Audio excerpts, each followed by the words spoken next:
Hello, my name is Bishop Tanya Rawls, and I have the honor of welcoming each one of you here tonight to this amazing town hall discussion that we will be having as we face the trans health crisis that is happening not just in North Carolina, but definitely around the nation.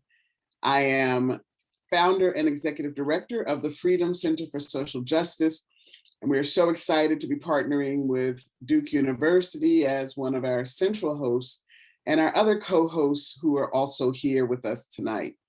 We have an amazing lineup and panel, but one of the things that I want to start with is us acknowledging that yesterday happened.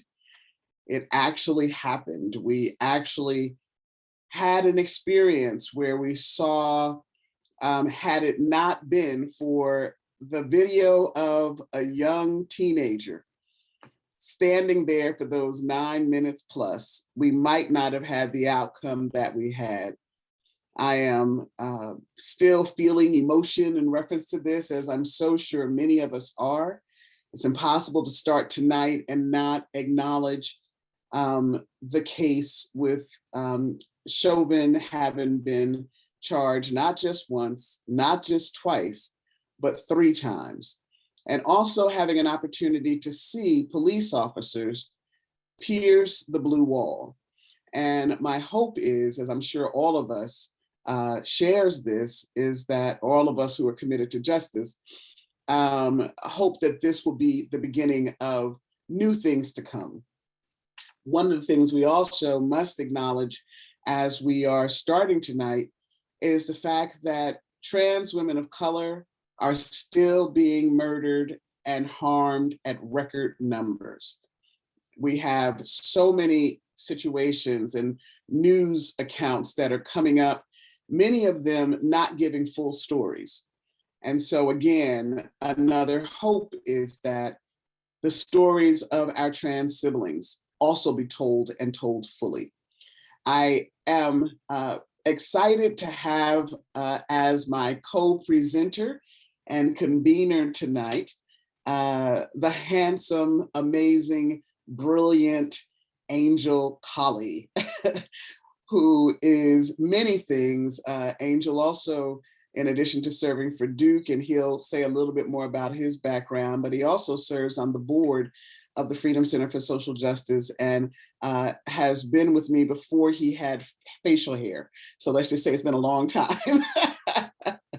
So I'm going to turn it over now to Angel Colley, and I pray that all of you stay safe and that something tonight happen that will change the trajectory of your life and add more justice to those who are trans and gender nonconforming. Angel?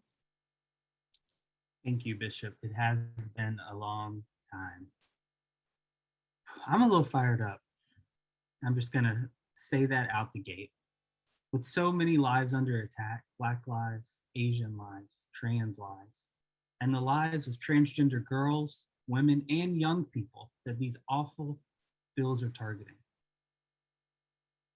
I have to say, it fills my heart with hope and joy that so many colleagues at Duke, so many colleagues in the national movement, along with each and every person listening, are coming together and are united in a posture of sacred defiance, of fighting back, and of boldly proclaiming that Black lives matter, trans lives matter, trans women and trans girls' lives matter, the lives of trans youth matter, and Black trans lives matter.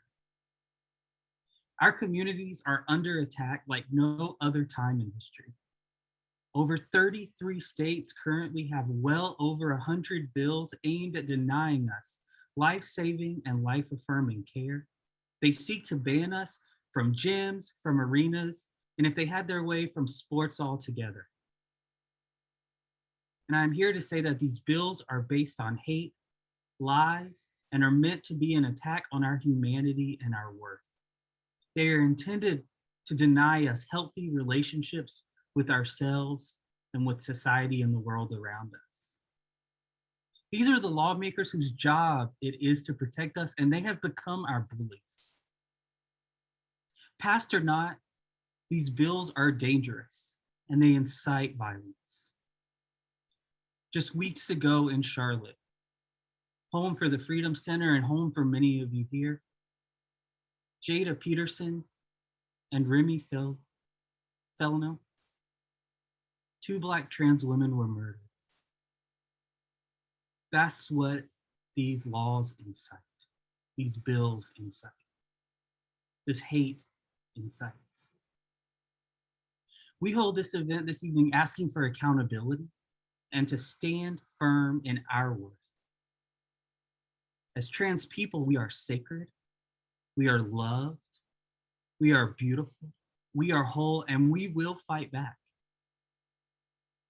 Tonight, we will hear from leaders in our movement, representing the medical, policy, mental, and emotional and legal implications of these immoral bills.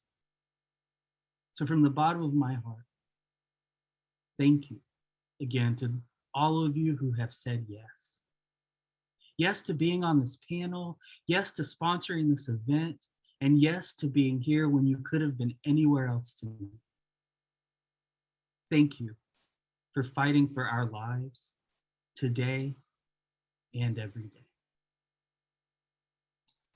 Thank you so much, Angel. Thank you, thank you. And thank you to each one of our panelists. We felt it important to not just have voices that were local, but voices that are also connected to organizations that touch all parts of the country. And those perspectives we thought would be very important as we move through this complex conversation. The other thing I want to encourage those who are our guests and watching this, and I'm excited to say that we're almost at 100 people with us tonight, which is absolutely amazing. So what we're asking is write down your questions as we're going through the presentations. We're going to be holding questions until the very end, but there definitely will be time for you to ask follow-up or specific questions of either a particular panelist or the group as a whole.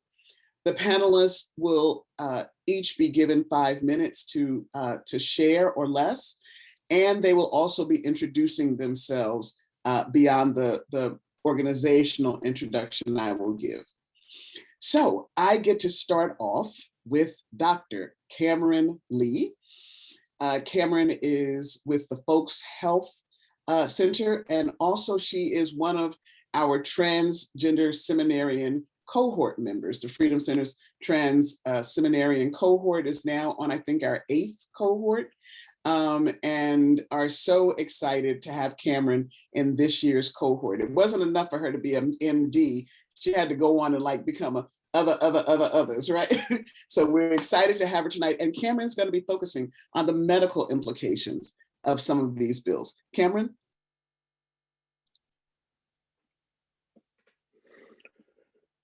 Thank you, Bishop. I'm Dr. Kameryn Lee. My pronouns are she and her. I live in Ocean City, Maryland. And I do sit on this panel holding several perspectives. I'm a seminary student at the Pacific School of Religion in Berkeley, California. And I'm a member of the Trans Seminarian Cohort, sponsored by Bishop Rawls and the Freedom Center. I'm a surgeon, board certified in obstetrics and gynecology, and my subspecialties are minimally invasive GYN surgery and transgender medicine. I'm the vice president for medical affairs and health equity at Folks Health, which is a new telehealth platform that focuses specifically on queer and trans health. So I take care of trans people every single day. And most importantly, I'm a parent. I'm a Black transgender woman, and I was born and raised in the great state of North Carolina. Like most of you, I have a few really ugly choice words for the politicians in Raleigh, Little Rock, Arkansas, and other state capitals across the country. But my mother taught me better and taught me to use my tongue to spread the good news, educate the uneducated, speak truth to power. So I've been blessed with education, voice, life experience, and authority. I'm a longstanding member of the World Professional Association of Transgender Health, the American Medical Association, and GLMA, Health Professionals Advancing LGBTQ equality. So I can sit here without any hesitation and with all of the confidence in the world and say that all three of these bills with regard to the practice of medicine are wrong in every single way. We could spend hours dissecting them with regard to the medical implications and debunking myths, but there are a few things that I wanted to highlight in particular that as a medical professional just really irk me. Bill 514 suggests that the medical community is aggressively pushing for medical and surgical interventions in prepubertal children, which is wrong. It suggests that the course of treatment for minors commonly begins with encouraging and assisting a child to socially transition to dressing and presenting as the opposite sex, is what the bill says. The bill says this unproven, poorly studied series of interventions results in numerous harmful effects for minors, as well as risk of effects simply unknown due to the new and experimental nature of these interventions. It also says that minors and often their parents are unable to comprehend and fully appreciate the risk and life implication from treatment. All of this is wrong, and there's no reliable medical evidence to back up any of their claims. So let me say this: there's no clear scientific understanding of the cause of gender diversity, just like there's no clear scientific understanding for many of the things that we see in our society every day. Personally, I believe that there are many things that will never be understood, and that's that God and God's infinite wisdom and higher ways has created more variety of people and humans than flowers from the ground, creatures with wings, animals that live under the surface of the water. So because we don't understand gender diversity, we have to manage it according to every patient's development needs and goals, not ignore it. The safety and well-being of youth and their family members is what's most important. Family acceptance and affirming environments that create space for youth to express and grow into their authentic selves are absolutely critical for healthy development. All decisions have to consider the potential for decreased self-worth and depression, self-harm, suicidality, physical, verbal victimization. So these patient-centered approaches for treating transgender and gender diverse children, youth, adolescents have all been outlined by every major professional organization who are experts in transgender and gender diverse care. The approaches are not new, they are not experimental, as Bill 514 suggests. The kids to whom the legislators are referring have no more sense and education than the legislators themselves. The other thing I wanted to mention, Bishop Rawls, very quickly, Bill 515, the Health Care Heroes Conscience Protection Act.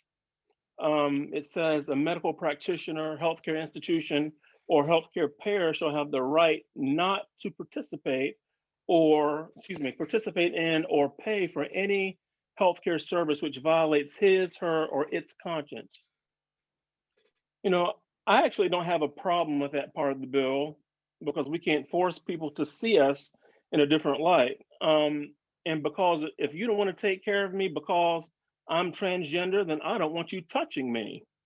The only exception, in my opinion, is for emergency services, and the bill does mention that. But if you are, willing to allow somebody to die because they're transgender, and we've seen that happen in this country, then you, doctor, nurse, EMT, well, you're just as much of a first responder hero as Derek Chauvin, and you probably need to be in the same cell as he is. In 1963, the Reverend Dr. Martin Luther King Jr. said, "Nothing in all the world is more dangerous than sincere ignorance and conscientious stupidity."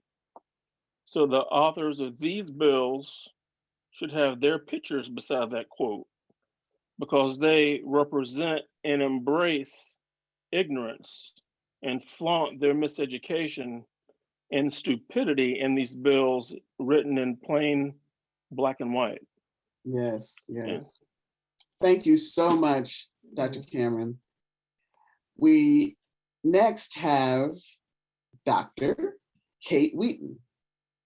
Kate is with the Duke Global Health Institute. And Kate, I'll turn it over to you now. Thank you. Hi, I'm Kate Whetten, pronouns they, them. I'll start off by saying, how important it is to separate gender and sexual orientation, and just with my own life experience in being a kid who knew they were different and being on the playground in first grade, and the girls running up to me and saying, "Hey, the boys are doing this to me. Go fix that." So I ran off and fixed that, came back really proud, but the girls didn't want to have anything to do with me. Boys didn't have anything to do with me. And I looked out at the playground and I said, "I'm not them and I'm not them. Here I am in the middle." And bullying, discrimination, all of that coming from that had nothing to do with sexual orientation. It had to do with gender identity. And as we're learning, it's really important that we get good data. I'm a population health scientist, professor of public policy and global health. And the importance of getting and understanding our uniqueness in the world is so very important. And the bills, what we know in public policy that relates to everything that's happening right now, is that the structural inequalities, meaning those pieces that are the policy level, and oftentimes people really don't understand how impactful it is to have policies at a grand level, at a universal, in this case in the US, whether it's nationwide, statewide, a bank policy, real estate policy, whatever it is, that those are influencing us at a very deep level. And these bills that have been put forward affect the mental well-being and physical well-being of each of us. We know when bills like this are discussed, they then, even having them out there, really are directly related to the kinds of people saying, "Yeah, I can go shoot someone, I can hurt someone, I can rape someone. It is okay. I can bully someone. This is acceptable." When the president of our country says these things are acceptable, we see immediately increases in victim in violence, in hate, in discrimination, and with gay marriage as an example, we were able to actually look across states, and really powerful studies published in some of our top journals, the American Medical Association journals, showing that as gay marriage passed, you immediately saw decreases in depression, anxiety amongst sexual and gender minorities, the term I can talk about later, but amongst sexual gender minorities broadly, whether or not they want to get married or not. And as you saw them repealed, we saw increases in mental health needs. Those then also translate into chronic disease. So first you've got mental health need, but it's also affecting what we call allostatic load, our aging processes, the amount of stress that we have in our bodies that then relates to cancer, heart disease, diabetes. And we also react in behavioral ways that are negative on our bodies: substance abuse, smoking, overeating, as ways of coping. And so having the bills introduced, let alone passed, is already hurting who we are. We can fight back against that, but it's really hard. So, but I'll say kind of from a minority stress model, this is all really hard for us. And very, very happy that one of the bills is already not moving forward. And I think that is because of our efforts and being coordinated moving forward. We need to continue that, and we need to focus on the health of our populations. Thank you. Thank you so much for that, Kate. And Kate was focusing for us on how these bills increase inequalities in healthcare. You know, and the thing that I appreciated, and this has been referenced several times, it isn't about whether the bill passes. The fact that it's even introduced. The fact that it's even introduced. Exactly. Causes violence, bullying, absolutely. Even these discussions to say, I'm not worthy, we're not worthy. Yes. Thank you so much, Kate. Next, we're going to hear about political implications of these bills and others like them from our dear friend, Rebby Kern. Rebby is with Equality, North Carolina. And my goodness, you all have had your hands full, Rebby, over these last several months. Rebby? Hey, y'all. Good evening. Good evening. I hope you all are hydrated and nourished, and I'm so grateful to have you all in this space.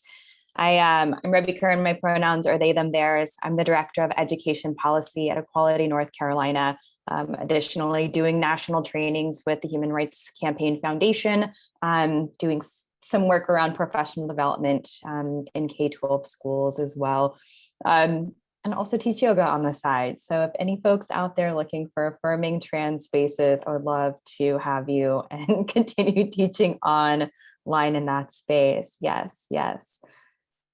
And I come today with a heavy heart for all of the reasons, and to see each of your faces on this panel and to see all of these names, some familiar and some brand new, making time and space to be here tonight. It helps me remember that I'm not alone.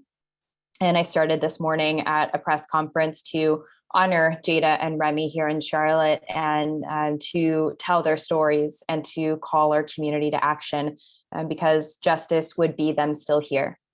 Justice looks like having George Floyd still here. And so this is a level of accountability. When we think about policy in this way, legislation is actually such a small aspect of what we experience day to day.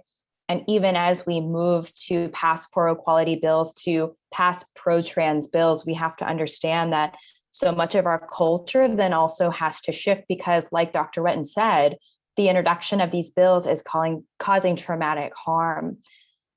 And I think back to my beginning times here in Charlotte. I feel that Amendment 1 had just wrapped, and then right away looking at the City of Charlotte ordinance, and then looking at HB 2 and then HB 142. Meanwhile, Gavin Grimm was fighting his case at the Fourth Circuit, and then to the Supreme Court, and then back to the Fourth Circuit, and then back to the Supreme Court. And now we have a new administration, and it didn't end there. It didn't end with a new year. It didn't end with a new administration. And so moving through this piece and this aspect of recognizing that we need these pro-equality bills passed, and we need to change hearts and mind on the ground. One thing that I see a deep need to call in is that our legislators, not only in the state of North Carolina, but all of our states, have to stop wasting time moving our states backwards with these bills and instead really focus in on banning conversion therapy, ending gay and trans panic, ensuring that our young people have autonomy and access to care in their schools and that their educators are equipped to support them. We have to continue fighting for legislation like Equality Act that can help bridge the gaps between federal and state policy without forgetting our municipalities and our non-discrimination ordinances.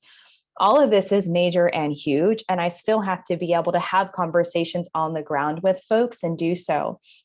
I also honor and name what visibility looks like. Never in my life have I been able to name so many out trans and non-binary and gender non-conforming legislators that are holding offices from city council all the way to Senate. And what this looks like and what this means for my community to actually finally look around and see myself reflected in all aspects and all sectors of life, because we deserve joy as trans people.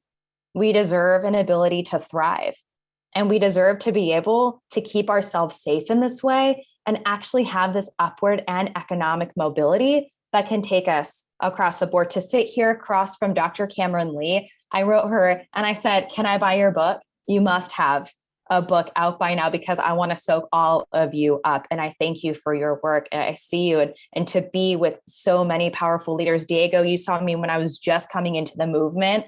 I feel like you held my hand. You were right there during conference season. These are my elders, these are my peers, and we continue to learn from one another. So even beyond legislation, we have to find ways to keep us safe as well. And so I honor so many of you. And the political aspect is that this isn't new.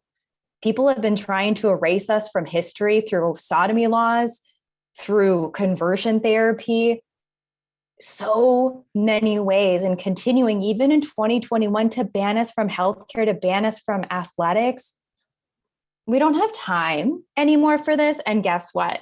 We are strong, we are resilient, and we are finally moving into a space that they cannot take us away, because we finally have more representation in the seats for people that are making these decisions. So I know I am not alone. I could go on for so long, and I look forward to hear from all of the other panelists, and happy to answer questions during the Q&A. Thank you, Bishop. Thank you so much, Rebby. And I was getting chills when you were talking about like the places that people are now. You know, Diego, you know, we've known each other more than 20 years now. And when thinking about what it was like, are y'all even 20 yet? No, right? But, you know, back then it was so different. Like the fact that you know out trans political figures, that you know out folk who are doing amazing things. That was just so not the case, you know, and rightly you're acknowledging Diego, who has just done amazing things. And we're going to hear some more from him right after, shortly. Next, we will be hearing about the mental and emotional impacts of these bills and others like them from Elena Rose Vera. Elena is with the Trans Lifeline. Welcome in, and we're looking forward to hearing. Hi, everyone. I'm Elena Rose Vera. I'm the executive director at Trans Lifeline, and through our peer support and crisis hotline and our microgrants program, we're the largest direct services provider specifically for trans people in North America. And it's been my honor to serve there for the last 2 years. You know, any of us with kids in our lives, we've watched them struggle this year. Isolated from their peers, trying to go to school without going to school, denied the chance to do basic kid stuff, to make friends in class, to go swimming at a pool, to join the soccer team, to go to a birthday party, to get a hug from a loved one. We've watched the toll that it takes on them and their emotional well-being. And all of us have gotten a little bit of a taste of how hard it is to be apart from each other. When we do go out, we're treated as dangerous by the people we meet. Many of us have experienced for the first time in the last year, having people cross the street or pull their kids and dogs away from you, like you're contagious, right? Many of you for the first time have had to endure having your basic medical health and well-being determined by politicians and TV pundits and your least thoughtful neighbors instead of you and your doctor and your trusted loved ones. But for trans people, and especially for young trans people, for trans kids, this has been the reality since before there was a pandemic. All of these things that everyone has been experiencing together, this pain and isolation and loss, this has been what our young people have been dealing with for years and years. And in the last few years, that's finally been changing. We've seen that it doesn't have to be that way. We've learned how to support and affirm these kids, and we've seen them thrive, especially when we support their families in supporting them. We've seen them happier and healthier and more whole than they ever were before. Imagine what a difference that makes to experience that isolation and then have this hope and support for an incredible life full of possibility. And imagine how it feels for a kid to have that taken away all of a sudden. And every time you turn on the news or go online, you see people saying that it should hurt, that you deserve it. Studies have shown, and our experience, personally and professionally, has backed it up. The greatest determinant, the most powerful factor in the mental health and emotional well-being of trans youth is having affirming, supportive, caring family and community who are there for them and who give them options, who give them choices in their lives and support them in growing into the people that they know that they need to be. And now we're seeing these laws coming down backed by, big money and cynical think tanks, trying not just to deny them that affirming, supportive family and community, but to punish families that do support their kids in these ways, to take away the love and care that they already have in their corner, to punish the schools that are backing them up and treating them with dignity and respect. So many of the struggles trans people face are rooted in being rejected by families, in isolation from community and resources. Our struggles are often just about being denied basic material resources, food and shelter and education and safe, fulfilling work. 20% of our community or more experiences homelessness. And everywhere we are subject to the whims and the prejudices of the people around us. It doesn't have to be that way.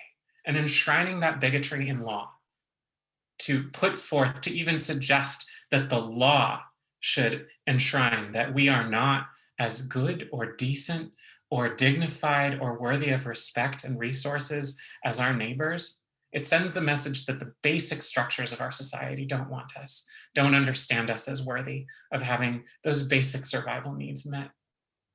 Young people pay attention. They're smart. They understand the cruelty behind these efforts and they see it reflected in the behavior of their peers. They call us at Trans Lifeline and at many other organizations every day of the week, and they're scared and they're hurt about the way they're being targeted. Every time one of these anti-trans laws gets advanced, we get more trans people calling in need of support. They react dynamically to the way that the political machinations of this country operate. People struggle when they can't see a hope for the kind of life they want more of, and they thrive when they're concretely supported and treated with dignity. We believe in and work for a world where that's not just possible, it's the norm, where these structural measures to keep us apart from our peers, to keep us from making friends or working or being cared for by our own families are just a memory. And it's going to be a fight, but we need our community to know that they are not alone. If you're out there and you're struggling, there are places you can reach out to. Trans Lifeline is one of them. And we're here to take your hand when you reach out, to answer the phone, even in the middle of the night, and let you know that there is community out here. There is a world out here waiting for you and hoping for you and fighting for you. And no matter how many of these forces are arrayed to deny you that basic respect, there is something precious and holy that can't be taken away. And I'm really proud to be part of that effort.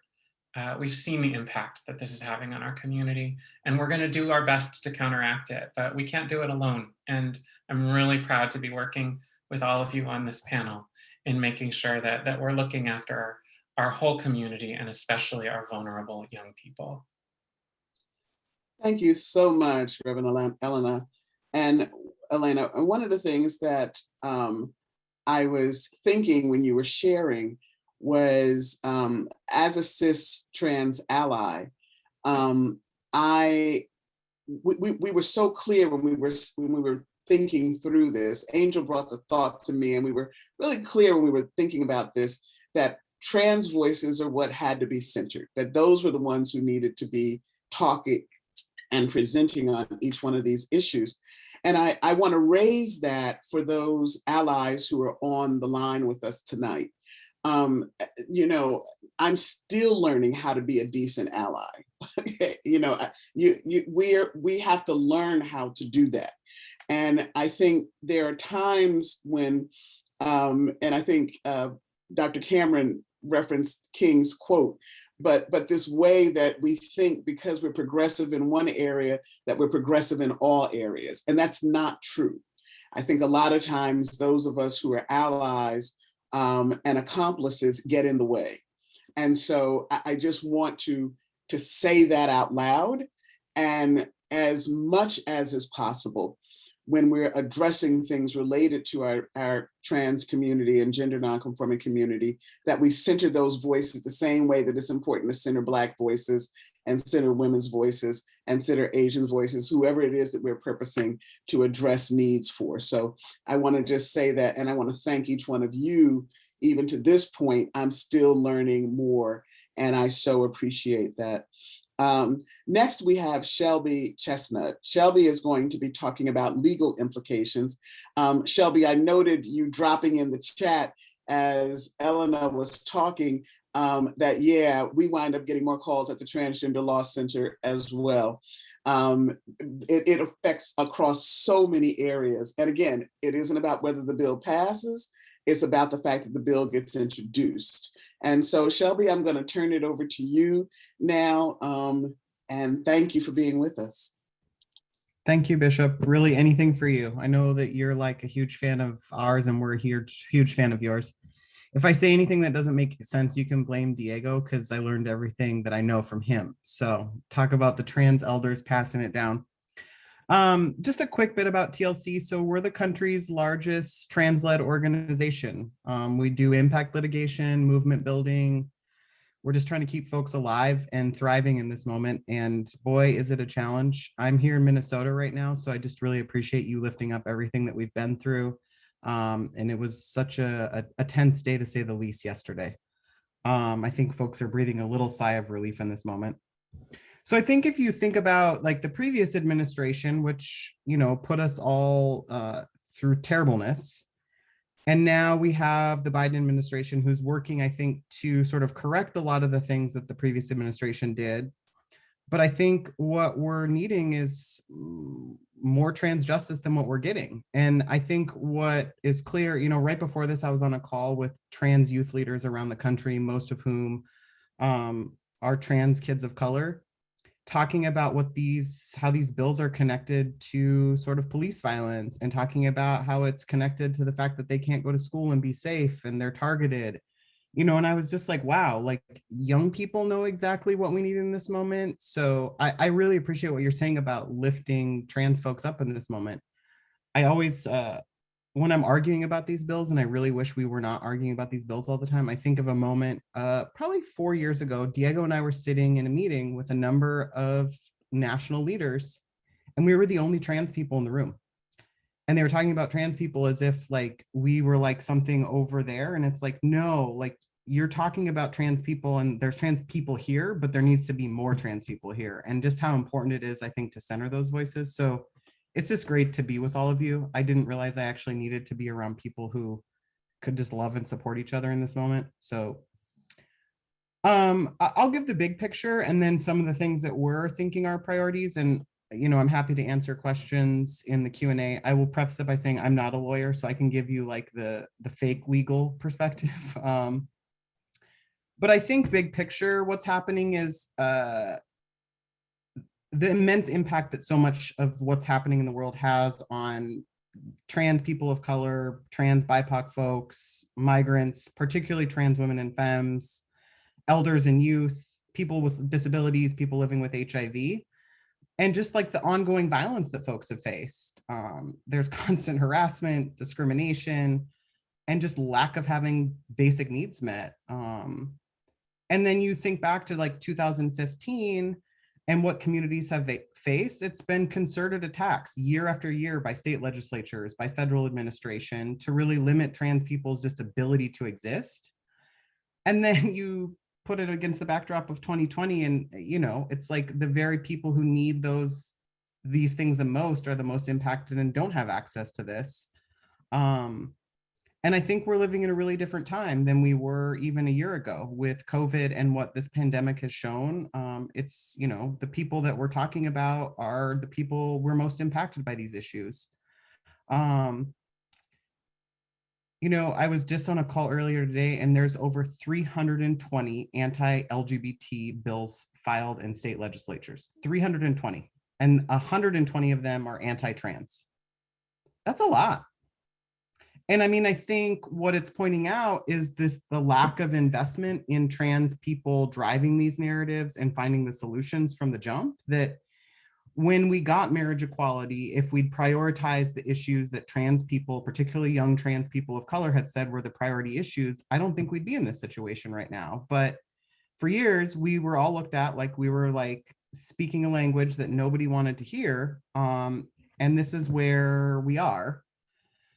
So I'll walk you through some of the things that I think are really key for us in this moment. And I think folks are pushing for, despite all of these anti-trans bills, which are, I don't want to discount, they will have deadly impacts on people, like truly deadly impacts. And it is, I've been saying to folks, it's like modern day eugenics, and it won't stop with trans people. It will go on and connect to repro rights, to communities of color, to immigrants, people in prisons, people formerly incarcerated, etc.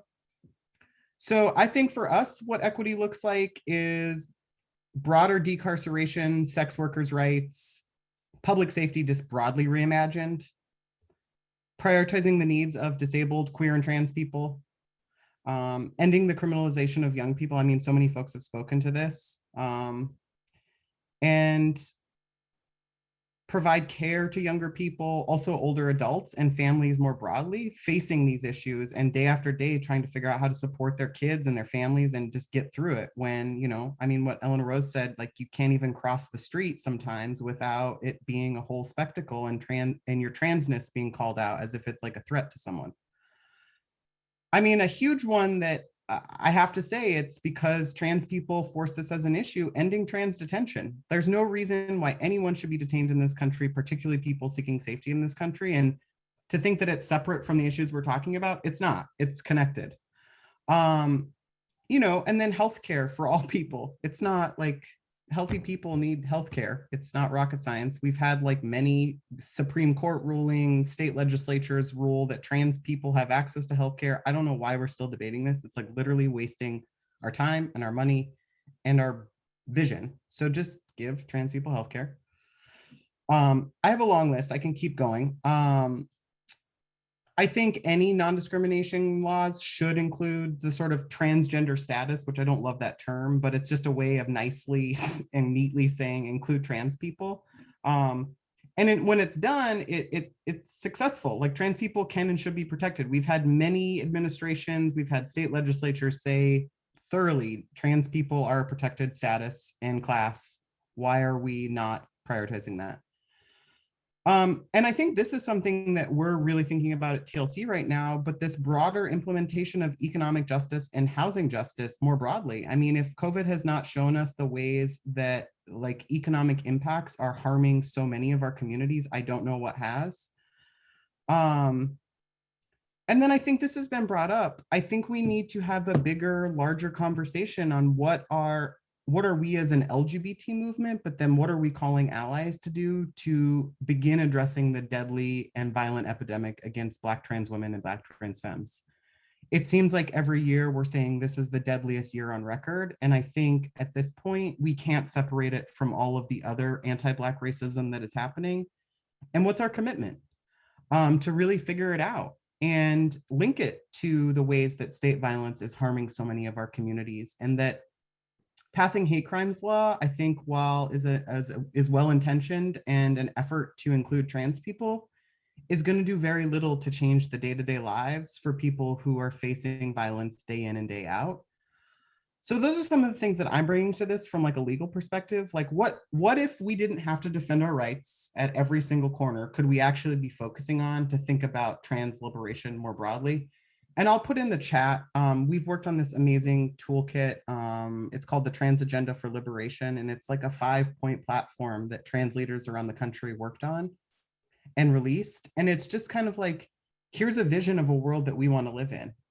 And it's not fighting these bills, which just have no place for anyone. They benefit no one, literally no one. Wow. Thank you so much, Shelby. What an incredible kind of reflection. And you touched on so many powerful points. One of the things that is, I'm excited about some of the questions that are coming up too, but I want to make some space for Diego Sanchez.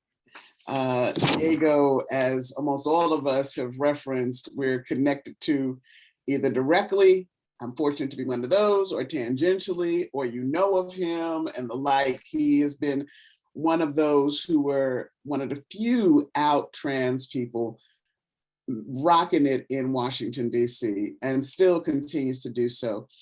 Diego is going to close out the panel segment of tonight by speaking about the impact on families, and he is with PFLAG National out of Washington, D.C. Diego?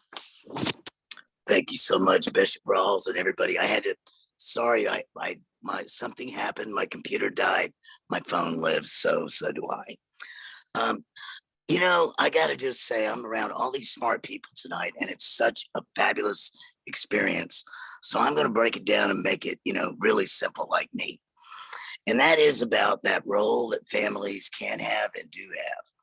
And not having children myself, I get to sort of shift in between being the child and pretending to be the adult. And I think about myself as a child when, you'd go to the store with your mom or your dad, or your moms and your dads for some of us. And you'd go in the store and you'd think you're all grown because you're at the store. You're not at the house. You're not in the backyard. I'm at the store. Things get bought at the store. And then you turn around and your parents gone. And oh my God, do we all become 6 months old or 1 year old all over? Oh my God, where's my parent? I'm not going to make it through here without my parent. Oh Lord, what could happen to me? And just all the horrible things that could happen to us that we saw in every scary movie comes true at the store, where 30 seconds ago we were so brave. And I say that to say that's a little like what it's similar to right now for trans people and for our parents and our elders. For example, we know that our parents and our elders have always felt like they're the ones we can always go to. And in my case, I'm that one. Y'all can always come to me. I've never pretended to know all the answers, but many people like me do. And so for anyone who ever pretended to know all the answers, there's a lot of shifting in the seats because a lot of the questions are taller than the answers right now. And I do believe that some of it has to do with an agenda that someone else set out to define us. And I honestly believe, I'm going to give an example, but I actually want to lift up our allies who actually are our accomplices, and our family members who are our protectors, chosen or birthed or adoptive or fostered, our protectors. Because when we're trans people or non-binary people, we listen to a lot of things. So we've always heard that we are underemployed, we're unemployed, and yet we want to be part of the Equality Act, because what is it about? You know, what was ENDA about? Employment. So then people get to ask us, well, now, are you going to focus on getting employed, or are you going to focus on being like, what's wrong with underemployed? You're employed. And why are you arguing for equal employment? You're just talking about not being employed. And so I feel that people have had the capacity to shift the conversation when there were fewer of us who are trans or non-binary. And we relied on having to shut out a lot of what other people were saying in order to focus back on our particular needs. I believe that today, with people who have a better peripheral vision and are our accomplices and are our family members chosen directly anyway. And for me, my chosen family is totally so dear. When we have y'all at our side, we don't get so muddied in the quicksand, because you pull us out and go, no, you're not going to address that topic. We're going to address together the real topics. And so while we do want trans people and non-binary people of every race, color, creed, and ethnicity to be up front, it's the parents and the accomplices who actually have the strongest power. And I say that not to dismount or disclaim our power, because we have to be there too. But it's kind of like what my boss, Barney Frank, used to say when he was first the only openly non-disclosed, like he was the only one who came out on his own in Congress. And then Tammy Baldwin got to be elected. And then after her, Jared Polis, and there were three. Suddenly there were three. Isn't there a biblical thing about that? And there were three. See, I learned something, Bishop. So basically there were three. And Barney used to say, so if I don't have allies on my side and I'm not reaching out to other members of Congress, what happens? I introduce a bill. I have 2 co-sponsors, and total we have 3 votes. What a great day in 435 member Congress. You know, it means nothing. So learning to work with people who are more like the people that we have to convince and not necessarily just like us validates us. It means we don't have to explain, actually, hey, I really am loved by people like you. And we don't get into the what people like you means, because that could brush away some of the gloss and glimmer. But the point is, non-trans people who are binary or not non-binary, because it doesn't mean you're binary if you're not non-binary. There's a lot of permutations and options in there. But for people that a legislator or a minister or a business leader or somebody who owns the nearest grocery store or bodega can recognize that looks more like them, they become our ticket into the rest of community and society. And were it not for the people who are our accomplices, we would be having to fight extra battles. And we have plenty. We don't need extra battles. So I just want to say this also. I want everyone not to feel distressed over other people taking aim at us through laws that they make up in their imaginations as if they were as clever as Aesop, because they're not. What we have to remember is the reason we're a target is because we're visible, because we're strong, because we have a strong place and people who love us, who have power. If no one near us had power, and if we had no power, we would be drawing no attention. So our job is to take it on together, intergenerationally, across ethnicities, across socioeconomic status, across races, faiths, business levels. And remember that at the end of the day, we're family, but the unification, the unitedness of us is our strength. And we don't have to be like my dog who lived to be 15, Campari. He used to have this way about him. He would walk, when you take him somewhere that was familiar, he would walk away from you on his leash. And I used to make up this monologue for him, which was, my name is Campari. I have no parents. I drove myself to the mall. And that to me is that thing that we don't always get to have, but we sort of want to have. But I want to just let everybody know it's okay when we don't. And it's okay to go running back to our mom or our parent or our older sibling in the store. It doesn't make us weaker. It doesn't make us lost. It makes us be able uniquely to cling to someone who resembles or is family. And I'll stop there. Thank you.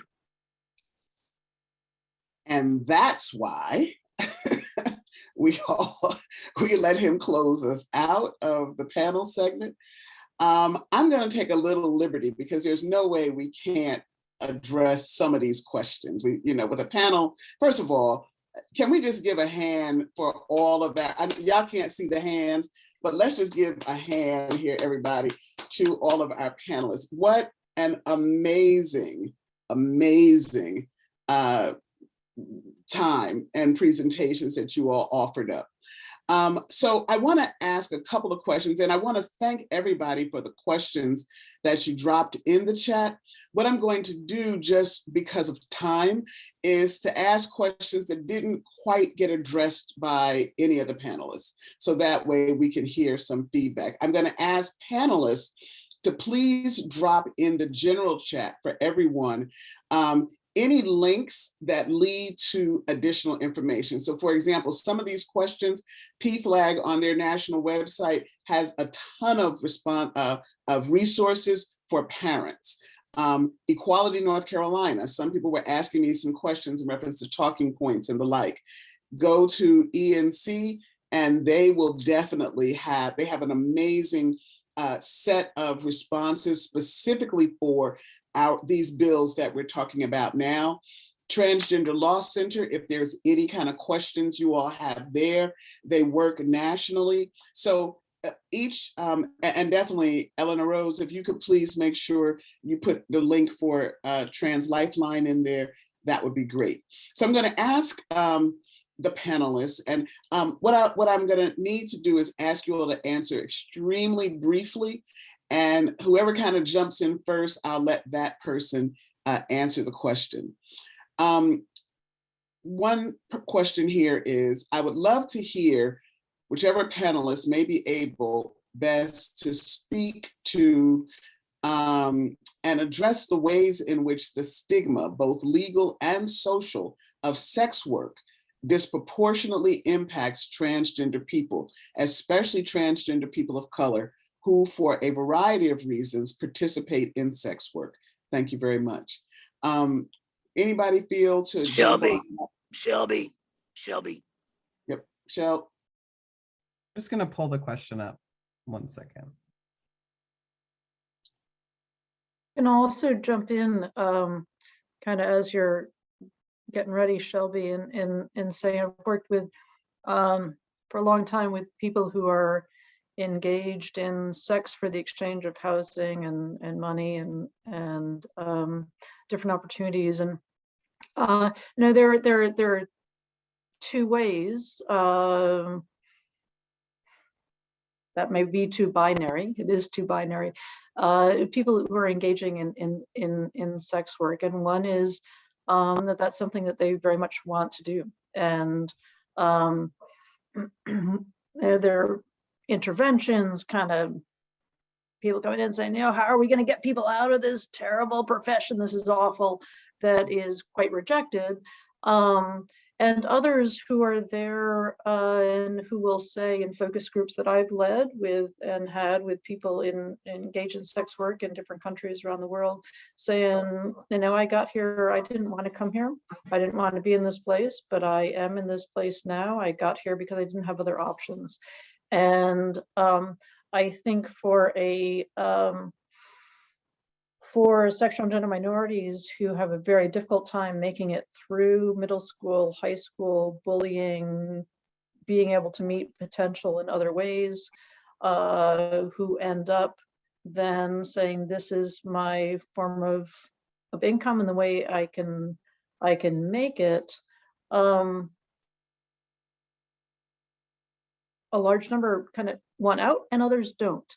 And yes, there are more people, the more minority statuses, the more intersectionality that you have, the the less likely it is there are going to be other options. And exchanging sex, again, not just for money, but for housing, for a place to be,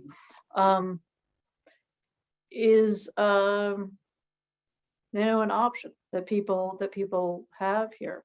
And so the more we destigmatize, the more we create welcoming environments in elementary school, middle school, high school, the more we help all people move forward.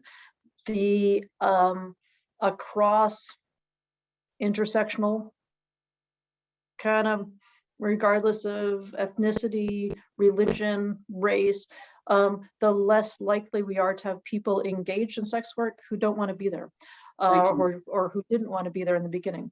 And so those are very proactive as we become a better society, which I hope we're moving toward in the midst of kind of bringing on the hate. This is our time to fight back, that we can make a difference. Thank you so much, Kate. Shelby, did you want to add anything to that?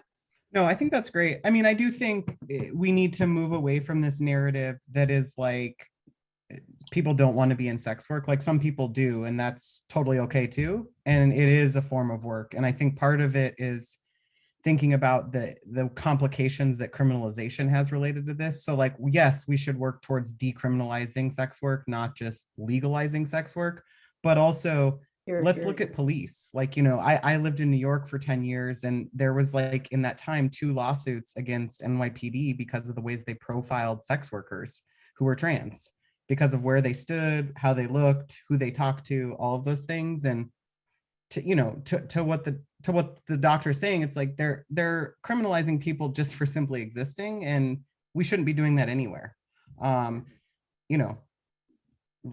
Sex worker rights are probably one of the more important rights of our lifetime. And I think we're getting closer to actually having good conversations about why we need to have those conversations. I think some people get very overwhelmed and just shy away. Like, that seems like something I should support, but I don't really understand why. And I don't want people to be hurt. It's like, well, let's have the conversation then.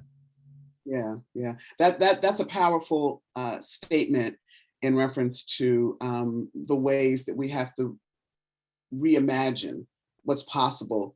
And I think Angel referenced commercial versus survival, right? And understanding, or someone dropped that in the chat, that distinction.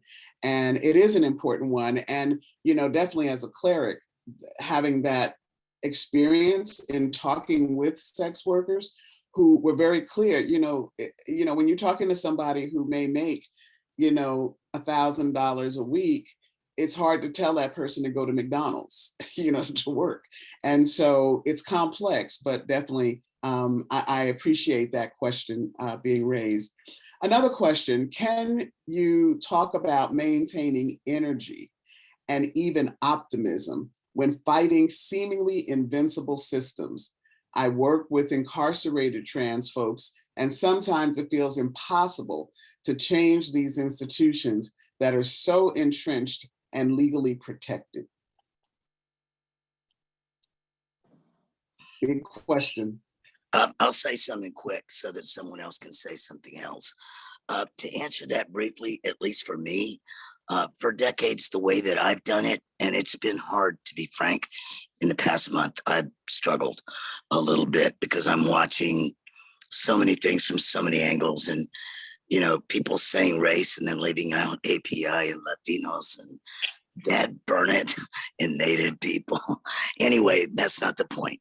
The point for me is that if I can document some of the struggles and write them down to show like my observation of that struggle, and in incarcerated things, you don't want to get in trouble if you're actually going to engage in a way that becomes against the rules of where you work. Don't get yourself in work trouble. But no one can judge or manage your observations and what you jot down when you go home.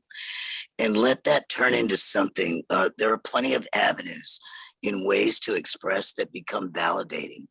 Where other one, when they hear that, what you observed, and they show you their utter despair over it, for some reason that validation takes away some of the pain in that saying, I'm not the only one who would feel this way if I saw this.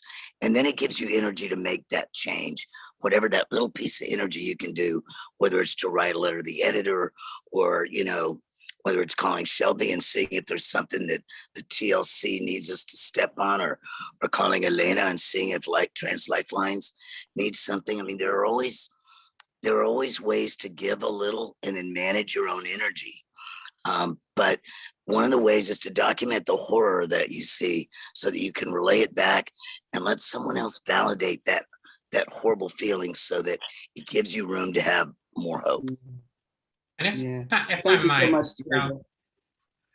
I was ordained in the lineage of Howard Thurman, and something Dr. Thurman said was that the measure of a man's estimation of your power is the systems and kinds of power that they put in place to keep you in their prescribed place that they want you in.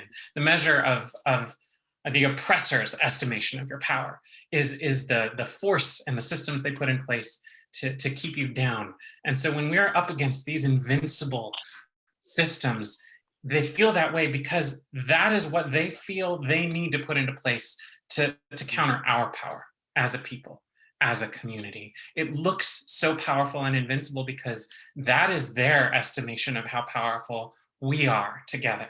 That is what they feel they need to put into place to stop us. And if you look at that invincible system and see it reflected in us, in the thunder that we can bring together, I think it does bear us up. There is such profound hope we can find in each other. And thank you so much. Bishop, can I add one last thought? Yeah, Rebby. And Rebby, I'm gonna toss another question to you next. So I'm gonna ask this question, and then you can tag on this to what you're gonna respond to with this other one, okay? One person asked, and I thought this was an interesting question. They said that the term transgender does not appear once in either HB 358, SB 514, or SB 515. How can we combat the use of quote unquote biological sex, male, female, a slur by any other name, from entering the public discourse when speaking truth to power? And so feel free to respond to the previous one briefly, and then that question. And then we're going to close with one more as we get ready to round up our time. Thanks, Reb. I appreciate you, Bishop. Thank you. So to add on to what has been shared, what I heard from the previous question was energy. And I was leading a session with some state rural leaders as part of the Rural Youth Empowerment Fellowship. And something that we talked about in our heaviness over the weekend: starving myself of joy will not bring you joy. If our liberation is collective, our joy is collective. And so that piece of being able to celebrate joy and what that looks like for me in practice and community, I don't ask anybody if they're okay anymore, because we're not. And so I've upgraded that to, how's your heart today? What's something that you've done today that brings you joy? Have you had water today? Have you been outside today? And start to encourage us to be okay in taking rest and actually naming the thing. I'm super conditioned in the South now that when somebody says, how are you? And I go, I'm fine, great, thanks, and move on. Maybe if I'm at the grocery, I'll actually ask them about their day as well. But then we say, I'm fine, and move on. And we're just not fine. We're just not okay. And so re-encouraging us to be able to actually name, today I feel heavy, today I feel sad, today I feel joy, and to be able to feel all of those things while still mourning and celebrating. Yeah, I'll tell you, my mom never lied. She just wasn't a liar. She was a concentration camp survivor. It gave me no room to complain about anything. Like, what could I say was bad, you know? Yeah. But one of the things she did as she aged, people would ask her, how are you feeling today? And because she didn't lie, she would just say, thank you, and smile. She didn't say fine. She said, thank you, and smiled, and they just passed by it in their head, but she never lied. That's nice. And Kameryn, yes, I ask, how are you really doing? And I never get the same response. Like if you say, how are you doing? That's a question. If you ask someone, how are you really doing? Everybody answers that question almost without exception, differently. So that's just a little tip. Rebby, I had asked a piece about though the fact that this transgender language is not in the bills. So how does that impact things? Yeah, thanks. So first and foremost, we get to craft our narrative. And much like what is said before, is they have to use this incredibly aggressive, harmful language that is attempting to negate who we are. And so we must continue to always pivot. For the families, for the young folks, for the organizers that have come through our storytelling training, we help them pivot. When they're offered an interview with media, when media reinforces some of that language, we never say Women's Sports Act, right? We say anti-transport bill. And so to continue to pivot in that way, only reinforce a language that describes who we are and what we're up to. We never actually have to use that language. And to whomever asked this, that's the whole point, is like they still continue to think that they can just write us out. And thankfully, 514, right? Fingers, toes, and hearts crossed will not be voted on. But that we still have HB 358 to watch for, and potentially 515. Can I give a positive example for that? Because on a federal level, like back in 2012, 13, the Violence Against Women Act didn't have explicit protections for LGBT people. So a number of us, maybe folks on this call, thought, well, you know what? Because we're not explicitly excluded, therefore it implies that we're included. And so we worked with folks to push for that. And now, they kind of couldn't argue with us. They were like, well, you're not excluded, so you must be included. And now, even through the Trumpocalypse, we ensured that protections for LGBT survivors stayed in place. And now the reauthorization of VAWA is up again. So it's all like words behind the scenes. And unfortunately, much of how trans people are defined in these laws is like biological sex and stuff, but you can use it to your advantage a lot. And I think people should. Wow. But, and also not presuming that you aren't included. I mean, like for VAWA, it was interesting that a lot of people thought we weren't included or that we were.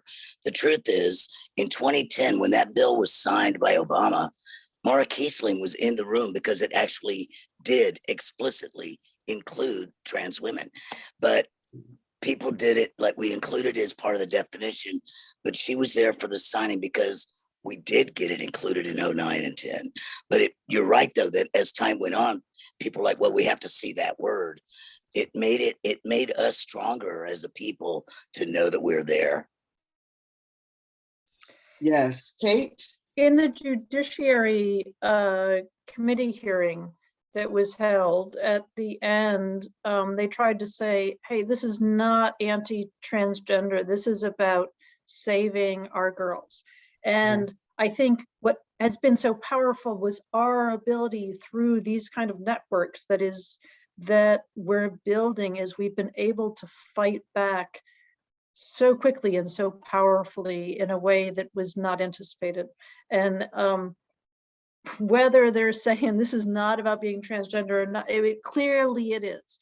And we're able to be there, step forward, we see what it is, and we're able to fight in a way that we weren't even 5 years ago. And so even this forum is just fantastic.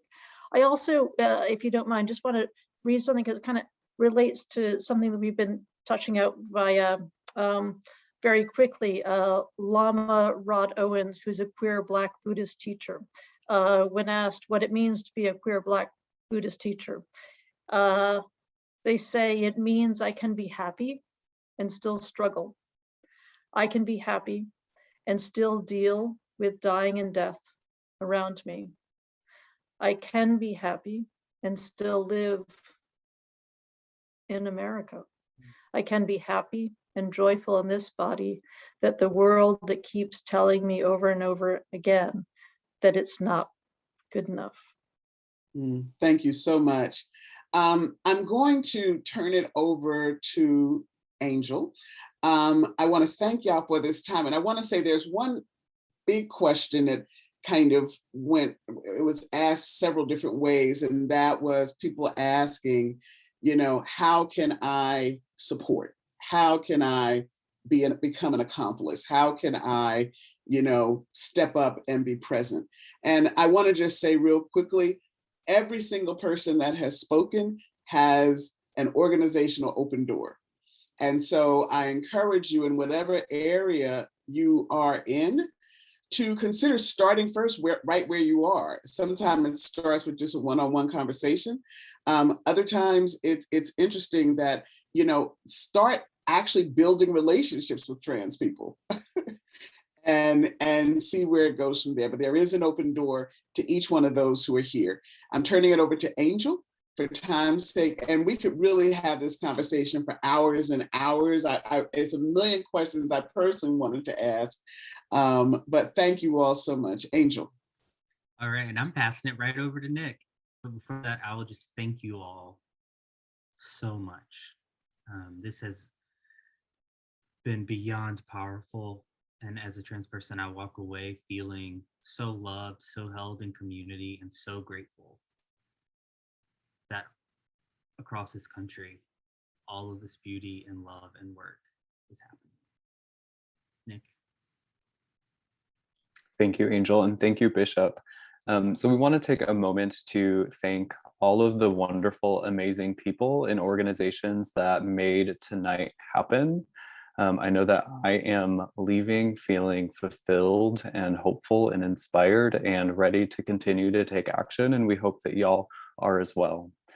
So our sponsors, we want to thank the Freedom Center for Social Justice, the NAACP, PFLAG, Trans Lifeline, Equality NC, the Transgender Law Center, the Duke University Sexual and Gender Minority Health Program, Duke Center for Health Policy and Inequalities Research, Duke Global Health Institute, the Duke University Office for Institutional Equity, and the Duke University Center for Sexual and Gender Diversity.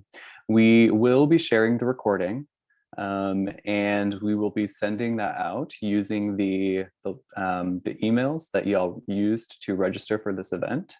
If you're worried that you are not going to get it, you're welcome to email Angel. And we'll put Angel's email in the chat.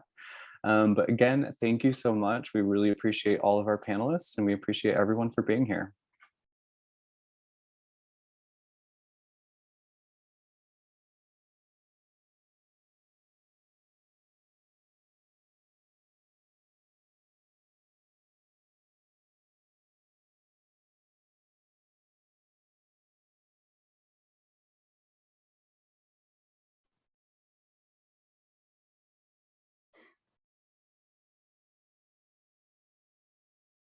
Thanks, y'all. That was awesome.